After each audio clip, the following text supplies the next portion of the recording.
Hiya, babe. Say, how about it? Oh! Does that answer your question, buddy? The Adventures of Maisie, starring Ann Sothern.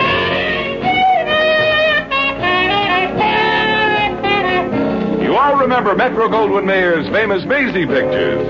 In just a moment, you will hear Maisie in radio, starring the same glamorous star you all went to see and loved on the screen, Ann Sothern. But first, your announcer.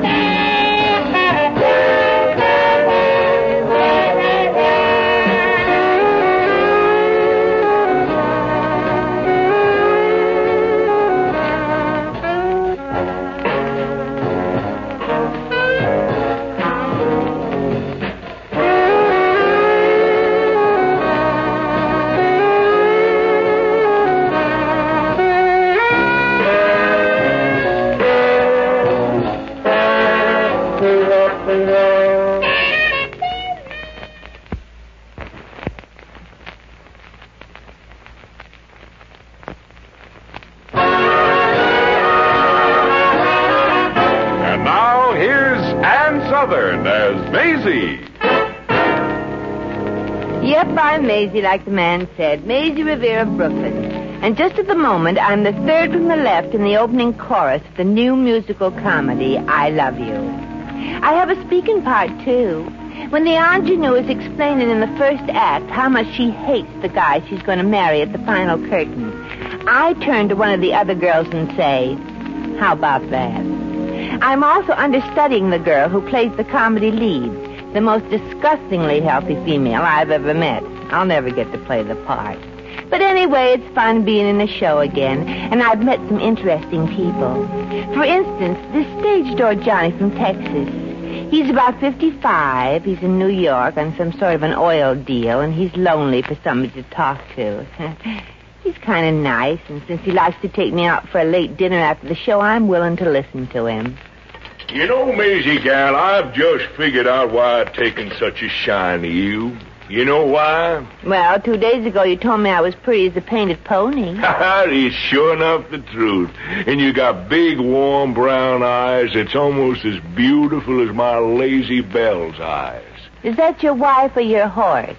My horse, of course. Oh. Well, what does your wife look like? Nothing like my horse, I'm sorry to say. No, Maisie, the reason I've taken such a shine to you is that I've decided you're a Texas gal. Well, you're wrong there, Ted. Us Texans ain't never wrong. We can be either dead right, mostly right, or mainly right, but we're never wrong. Yep, you're a Texas gal. You've got eyes like my horse, Lazy Belle. Your hair is soft and blonde like Lazy Belle. Ted, I know it's not as soft and velvety as Lazy Belle, so get your hand off my nose. Oh, excuse me, Maisie gal. Oh, it's all right. I was just wondering when you were going to put a bridle on me. Well, I got carried away. What are you doing here in New York if you like Texas so much? Well, I'm in the oil business, and every so often I gotta come up here and dick it with them northerners. A slicker, meaner, cussed a bunch of crooks I've never seen. Oh. Do you own oil wells, Tex? Well, sure. And where I don't own them, I got leases. All I gotta do is hammer a pipe in the ground and up squirts oil. Gosh, sounds wonderful. Well, the only thing is you make so darn much money you don't know what to do with it all. Well, it must be terrific to have all that money. It doesn't seem to have spoiled you any, Tex. Maisie, don't tell me you've got a hankering for money. I can't think of anything I feel hankier about. Well, I'll tell you what I'm going to do, honey. I'm going to make you rich. Well, pardon me for being suspicious, but how? I'll sell you some oil stock. I'd give it to you, honey, but I believe that things aren't worth anything unless you pay something for them. Well, I wouldn't take any stock if you just gave it to me anyway, Tex. How much is the stuff? Maisie, I'll sell it to you with $2 a share. Scrape up as much money as you can. This stock is just oozing oil. Gee, are you sure this stuff is really okay? Just as sure as I'm a Texan. Well, you're as Texan as they come, all right. Incidentally, where were you born? Don't tell nobody. No, I won't. It was Nutley, New Jersey.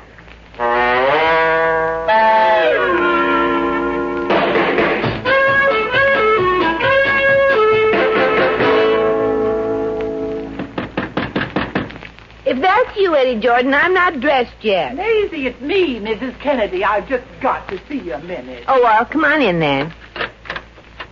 Good morning, Maisie. Well, Mrs. Kennedy, who died? Why are you so sad? Maisie, I need your help. Well, what's the calamity? Did one of your boarders leave the hall light on all night? Please don't joke, Maisie. I need some money. I need $100 or I'm going to lose my little boarding house. Don't pay him. It isn't worth it. Maisie! Mrs. Kennedy, when the man who holds the mortgage realizes that this is just a cafeteria for termites, he'll make you take it back again. But this house is all I have. Oh, couldn't you just pay me a little rent in advance? Gee, not right now, Mrs. Kennedy. Maisie, whenever you've needed money, you've always been able to come to me, haven't you? Yeah, but you always turn me down. But I did it in a sympathetic way, didn't I? Yeah. You sat there counting your money and crying because you couldn't loan me any of it. Oh, you could give me just 1 month in advance, couldn't you? No, not now, Mrs. Kennedy. Wait till after I'm rich. After you're rich. I'm not planning on living that long. Oh, it's going to be a lot sooner than you think. Did you notice that man who brought me home last night? You know I never snoop on my boarders. Besides, I was asleep. Well, he's an important man from Texas, and he drives a big black convertible. It's a dark blue convertible, and he can't be very important or he'd have a low-numbered license plate. Not J375-867-35683. Who is it? It's Eddie, honey. You want to have a free breakfast? Oh, you mean you'd buy me my breakfast, Eddie? No. Mrs. Kennedy's out of the house, and I found the key that fits the lock of the old buzzard's refrigerator. Who are you calling an old buzzard? Yeah. Hand over that key. Okay, but it's only fair. Every time you come in to straighten up my room, you take some of my aftershave lotion. That's a lie. I've smelled it on you. Well, I've never taken more than a couple of jiggers of it. Oh, girls, stop squabbling. Speaking of thieves, Maisie, is somebody trying to steal you away from me? Who was that brought you home last night? Well, you've got a front room and a pair of binoculars, too, don't you now? No. I heard the car stop, but, well, I was too sleepy to bother to open my eyes. Oh, you shouldn't be so insanely jealous of me, Eddie. Maisie was just telling me about him when you knocked. Eddie, he's a guy from Texas, and he's going to make me rich. No kidding. Mm-hmm. Wonderful. I always wanted to marry a rich girl, and I kind of resented the fact that I fell for a doll without any money. Well, the honeymoon's over. Go on. Tell me, how are you going to get rich? Well, Tex knows all about a wonderful oil stock. Oil. Oh. What's the name of the stock? He wouldn't tell me, but he's going to sell it to me at $2 a share. And he says it's sure to go up over 100. Why, if you put $200 in, that would give you a profit of... You'd have $10,000. Holy Pete. And he said it would pay big dividends, too. That's why I can't loan you any money, Mrs. Kennedy. I'm going to put everything I have into this stock, and maybe I'll never have to worry about money again. Maisie, will you let me give you some money to buy stock for me, too? Oh, but you haven't got any money, have you, Mrs. Kennedy? Well, no, but I'll get some. So will I. I'll hock everything I own. Well, just be sure you don't lay your hands on anything I own. Hello, Maisie. Good morning, everybody. Oh, drop dead, Mert. Go drown Hit yourself. the road, bum. What's everybody so happy about? Guess what, Merton? What? We're all going to be rich. Oh, shame on you people. Have you been hitting the aftershave bottle before breakfast? A man from Texas is going to sell me some wonderful oil stock, Merton. You want to get in on it? Oil stuff? Uh-huh. No, thanks. I got $2,000 in the bank, and I'm going to invest it in something profitable, like a steel company or a bookie joint. $2,000? Merton, you know those skis of mine you wanted to buy? Yeah. I'll let you have them for $25.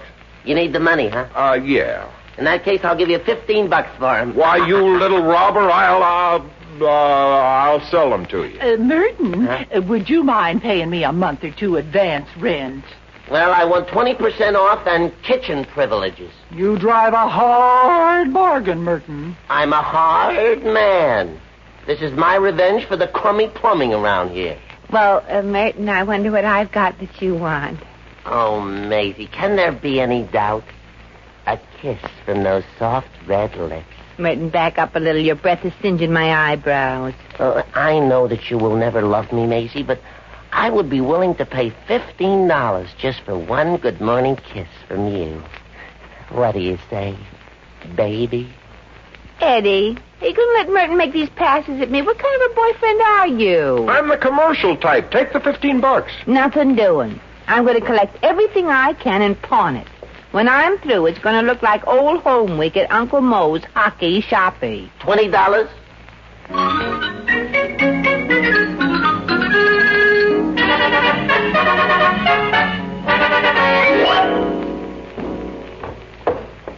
No. Take it away, Maisie. Please, I don't want any of it. It's nothing but junk. There it is, Uncle Moe. Make me an offer. How much for this beautiful C melody saxophone? I understand it used to belong to Rudy Weedoff. Well, let's see how it plays. Why,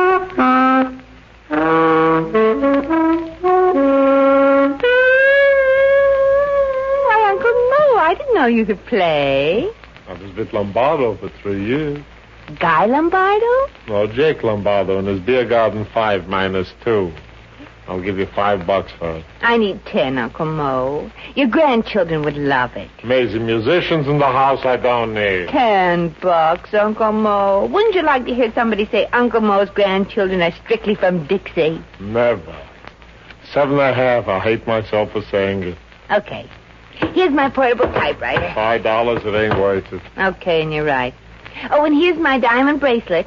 Oh, sure, I know this item. It's been pawned so many times that whenever I walk past, it just slips off my wrist and rolls right inside. $75, Maisie. That's my regular ceiling price. Okay. And here's the engagement ring I got myself once, and the wedding ring I wear to protect me from the wolves. $25, and I should turn in my resignation to the Pawnbrokers Society for giving you so much. And here's my welding tools I got when I worked in the shipyard. Mrs. Kennedy. Oh, hello, Maisie. Hello, Uncle Moe. I've decided to liquidate everything I have. Here goes all my jewelry into the pot.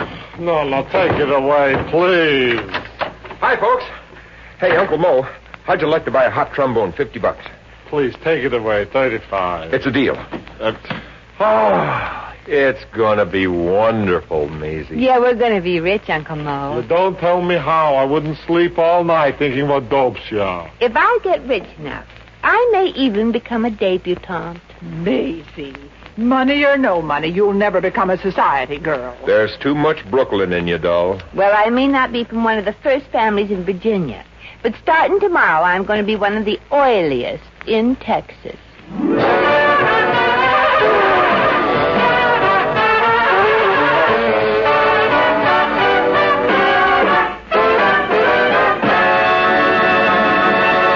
The Adventures of Maisie, starring Ann Sothern, will continue in just a moment.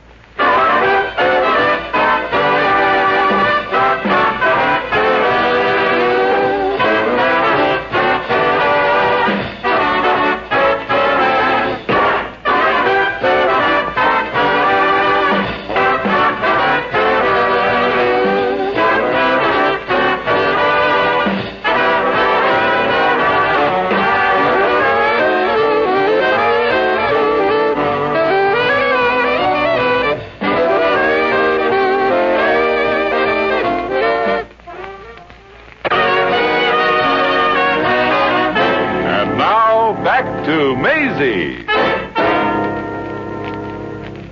Well, Maisie gal, there's the stock. It's in the Southwest East Texas Oil and Development Company.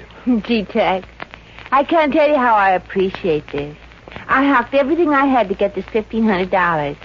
Here you are. Oh, thanks. I'll need it for tips. I'm going to check out of here before them Northerners try to massacre me. Well, what have you been up to, Tex? Oh, nothing. Just a little friendly dirty. Selling this stock till it gets to 150 here. Mm-hmm. And after you collect a few dividends, I want you to mosey down to Texas and visit me and the old lady. You mean your wife or your horse? My horse, of course. Who'd want to visit my wife? Well, I should have known better than to ask. How do I go about finding you, Tex? Just go to the border and holler. Just ask any good-looking gal. They all know Tex Brown. And I got plenty of room, so bring your friends and your horses. Look, here's a picture of my layout. Say, it looks pretty important. Hey, you see these two houses? Mm-hmm. One is my barn, and one is my house. I guess the house is the one with the horse looking out of the window. That's right. You're a Texas gal, Maisie. Most of these northerners guess wrong every time. The other house is the barn and stables. Well, isn't it sort of unhealthy to have the stable so close to the main house? Nope. They've been there for 7 years, and we haven't lost a horse yet. Well, Maisie gal, I gotta be heading back to the home corral. It sure has been mighty nice feeding with you and talking to you. Well, you've been awful nice to me, Tex. I'm glad to do it for a Texas gal. When you're in town again, you look me up now, yeah? I hear. I hope to be both in the phone book and Dun & Bradstreet.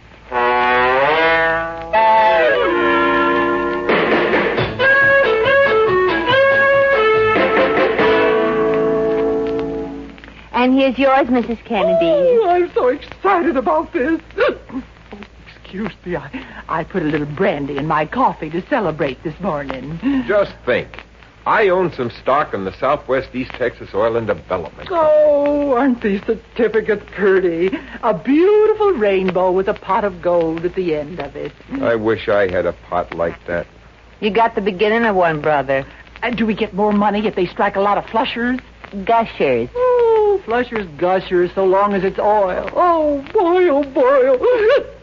Oh, it's this brandy I put in my coffee. I don't know why that should affect me so much. Well, this is your 10th cup of coffee. What are you going to do with your money, Mrs. Kennedy? I'm going to see if I can attract a better class of boyfriend. I'll find a man who's romantic and poor. And needs glasses. As for me, I'm going to buy one of those little foreign cars that are so low your hip pocket is dragging on the pavement. Hey, wait a minute, Eddie. We've always wanted enough money to get married on. Now we've got it. Are we going to get married? Well... Eddie Jordan, are you going to marry me or aren't you? Look, doll, sure I'm going to marry you. But, well, there are a couple of girls in the office that I haven't been able to afford to take out, so... Now, since I've got the money, I think I ought to take them out and have a little fling with them. You wouldn't mind, would you? Turn around, Eddie. Okay, but what for? For this. Oh! Does that answer your question? Maisie, doll, you know I was just kidding. Well. Hey, boy, that coffee is beginning to hit me now. I should never have had that last cup. I'll get it. No, let me get it. I think it's Mr. Patterson about the payment on the mortgage. Oh, boy, am I going to tell him. Well, let him have it, Mrs. Kennedy. That reminds me. I want to quit my job. I'll just phone it in. Hello, Mrs. Kennedy. Hiya, Mr. Patterson. Come on in, pal. What's that? I suppose you want to talk to me about the mortgage. Miss Revere, what in the world is matter with Mrs. Kennedy? Mrs. Kennedy's what you might call coffee potted. What brand of coffee is it? I'd like to buy some stock in it. Yeah, put him on. Mr. Patterson, I haven't got the money for the mortgage. Look, I haven't got a cent for it. You haven't? Mrs. Kennedy, what's the meaning of this? Boy, look at him burning up. You're not going to get any money from me, you sly old rascal. Oh, and wait till you find out the kind of shape this fire trap is in. Mrs. Kennedy, don't overdo it. What's happened around here? Furthermore, Mr. Appleby, I hate working for somebody I consider my mental inferior, and brother, is that ever you? Wait a minute. You're not firing me. No, sir, I'm quitting. Goodbye, Mr. Appleby. And I'll bet the company goes to pieces in 6 months. Good for you, Eddie. Well, I think I did that pretty well. What if it did take you 8 months to get that job? Has everybody gone nuts around here? We're all going to make a fortune. We bought some oil stock. What kind of oil stock? Southwest East Texas. No, don't tell him. You bought Southwest East Texas stock? Gee, I didn't know he had such a wonderful sense of humor. He does. Mr. Patterson, what's wrong? Oh, that stock isn't worth the paper it's printed on. There wasn't enough oil on the land they leased to take the squeak out of one door. This can't be true. A lot of suckers fell for that Southwest East Texas stock 2 years ago. I didn't realize there was a new batch of nitwits. You mean the stock isn't any good at all? Absolutely no good whatsoever. Oh, I don't believe it, Mrs. Kennedy. It just can't be. Don't you talk to me, you traitor. Oh, Eddie, I hocked everything I owned. All I've got left are the clothes I'm in, an extra pair of shoes, and an empty suitcase. I don't know why I listened to you and your story about this Texan. I should have known better. Oh, but he was such a nice guy, and he loved animals, and he didn't make passes at me. Uh-oh. That should have been the tip-off. I should have known there was something wrong with him. Well, Mrs. Kennedy, would you like to add anything to the comments you made to me earlier? Oh, Mr. Patterson, I'm so sorry if I said anything I shouldn't have said. Oh, you did. I apologize, Mr. Patterson. Oh, I apologize. I don't accept it. Oh, have a heart, Mr. Patterson. It's all my fault. I'm the one who caused all the trouble. Unless I get my money, I'm going to foreclose this mortgage tomorrow, and I'm going to enjoy every moment of it. Goodbye. Hello? Mr. Appleby? Mr. Appleby, did somebody in Salting call up a little while ago and pretend to be me? Huh? No. It wasn't me, Mr. Appleby. Honest, it wasn't. Mr. Appleby? Mr. Appleby? Maisie, you've ruined me. You've ruined me, too. My whole life will never be the same. I know. I wish I was dead. Don't show me your gun, or I'll make your wish come true.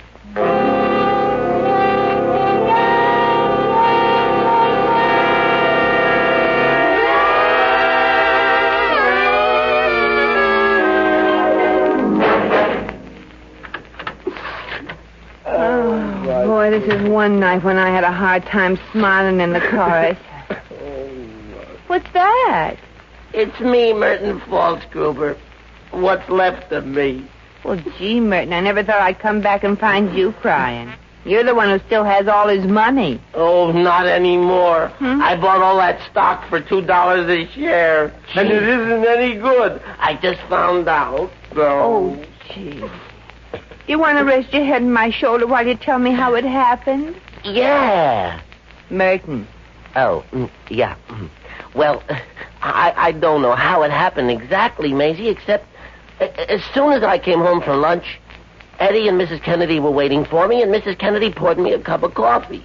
Uh-oh. That potent coffee. I had one cup, and then another cup, and then a few more, and the next thing I knew, I was buying all their stock. Why, those... And the next thing I knew, I woke up, and it was dark, and I called a friend, and he said the stock wasn't any good. Oh, gee, Merton, they shouldn't have done that. I know. I feel awful sorry about it. Well, if it'll make you feel any better, I'll let you kiss me goodnight. Oh, Maisie.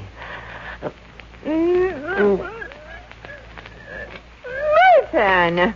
Wow! That wasn't good night, that was goodbye.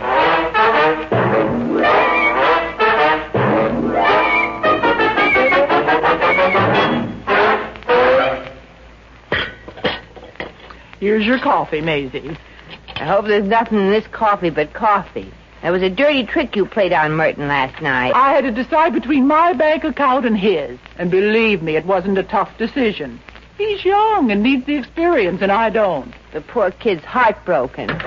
Maisie, Mrs. Kennedy, it's terrible. It's awful. What, Eddie? Oh, don't tell me Merton jumped in the river or something. Look at this story in the paper. Just look at it. Oh, well, hold it still. What is it? What's the matter? That Texas guy. They found oil in that land, and he was secretly buying up all the stock everybody else thought was worthless. Oh. The story broke in the papers this morning.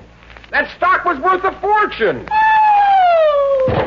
Oh, my gosh, Eddie, Mrs. Kennedy's fainted. She's the one who talked me into selling our stock. The heck with her. Oh, give me that pitcher of water. There. Oh, what are you trying to do, drown me? You catch on. Eddie, never mind. Did you sell Merton my stock, too? Of course I did. Oh. Well, what's it selling for now? 175 and still going up. And nobody has any stock around here. Nobody but Merton Falsgruber, that is. Merton. You would come up smelling like a rose. Merton, why did you let me be such a heel and sell you that stuff? And Merton, what are you doing wearing a beret? I gotta wear it in my new chartreuse convertible I'm driving out to California. Merton, is that stock really selling for 175? Oh, no, dear girl, no. Much more, doll. You must have one of those early editions that you read. I just sold a few shares, and I'm still a very, very rich man. Oh, I hate myself. You're not alone, brother. And what's this about California, Merton? Oh, well, that's what I wanted to see about Maisie. Doll, would you like to come along with me? I'm going out to Hollywood to retire and produce a picture about a Texas gal starring Maisie Revere. You think you could play the part, doll? Why, shucks, partner, I'd like to meet up with anyone who says I can't.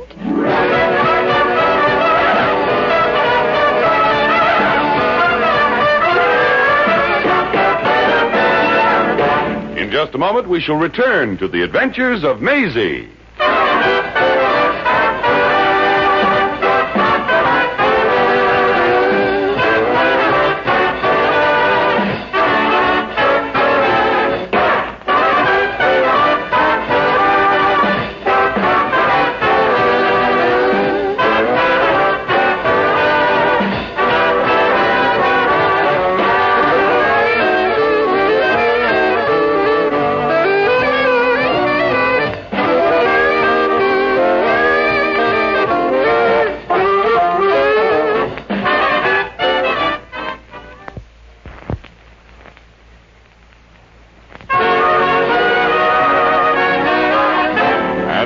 Once again, here's Maisie. Well, that's fate, I guess. The world is made up of all kinds of people. The lower crust, the upper crust, and people like me, just crust. I guess I wouldn't be happy as anything else. Money hasn't changed Merton much, but it's changed the way people think about him. They used to call him a rude little rat. And now for the same thing he gets called a delightfully frank and witty wisecracker. I was out in Hollywood and he is slicing a bit thick there. I heard him say at a party, one is simply lost without a car out here, ain't one? As for me, the musical comedy folded and I never did get to play the part I was understudying. So I'm looking for a job here in Hollywood, preferably one that isn't directed by Merton DeMille, formerly known as Falsgruber. Well, come on, Pete. Let's get going.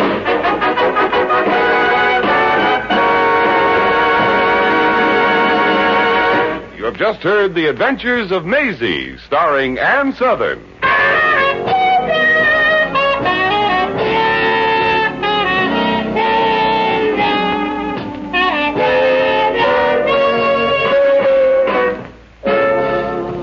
Maisie was written by John L. Green. Original music was composed and conducted by Harry Zimmerman. Supporting cast included Elvia Allman, Pat McGeehan, Sidney Miller, Peter Leeds, Hans Conried, and Frank Nelson. John Heaston speaking.